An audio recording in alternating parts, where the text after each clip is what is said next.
The executive branch, for our sake, they enforce laws that people break. There's three parts: the president, the VP, and the cabinet. The first part, the president. Without him, we'd fall apart. He has to be born in the USA. That's the only way. He also has to be 35 and live here for 14 years. The president is the head of the government and of state. He also leads the armed forces, and he also enforces laws. He negotiates peace treaties and handles diplomacies. Those treaties, they have to be signed by 2/3 of the Senate. The president can also issue executive orders to executive officers, and he can even declare wars. The president can only serve for 2 terms and for a total of 8 or 10 years. After that, he's forced out. And that's all on the president and all that he does, without doubt. That's everything on the president and the first part of the executive branch. The executive branch makes sure that all of the laws are correctly followed. It's led by the president. He's always right. There's also the cabinet and the VP. The duties of this branch includes commanding armed forces, directing foreign policies, and signing peace treaties with other countries, helping with trade. This branch is very, very important.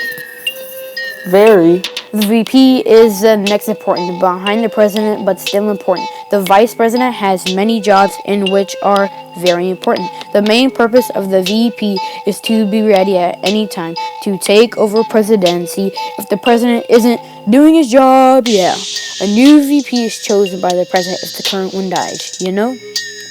This is stated in the 25th Amendment.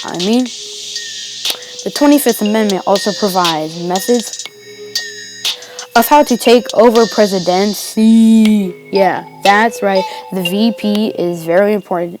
Yeah, the VP stays at the U.S. Naval Observatory. Yeah, it's located in northwestern Washington, D.C. The VP is elected with the president by the Electoral College. Oh, yeah. The VP also serves as the president of the U.S. Senate when they cast the deciding votes in the case of a tie. Yeah. That's about it for this section and is the second part of the very important executive branch. The executive branch makes sure that all of the laws are correctly followed. It's led by the president. He's always right. There's also the cabinet and the VP. The duties of this branch include commanding armed forces, directing foreign policies, and signing peace treaties with other countries, helping with trade. This branch is very, very important. Very. The cabinet is the final part. 16 members, and they're all smart. Though its last is still salient, they are all selected by the president, but that's not who they are, not what they do.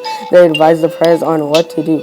They are all so smart and helpful. From the U.S., the land of freedom. The heads are chosen by the president, yeah. They have the VP and the head of the state. The cabinet's role is to advise the president about any subject that may relate to the head of state or education. 4 million Americans serving this branch. You don't believe me? Then look at the facts. Next is the head of the Justice Department. They don't accept the title of secretary, though. No, they are the Attorney General. The cabinet's always thinking of helping the president with decisions from energy to farming, yeah. Energy to agriculture, man. The Department of Defense is DOD. The Department of Interior, man. There is a head of Interior. They're called DOI, a secretary that is near everything, but not all of it. Now, just to repeat all the sections, yeah, that's about it for executive, the VP, president, cabinet.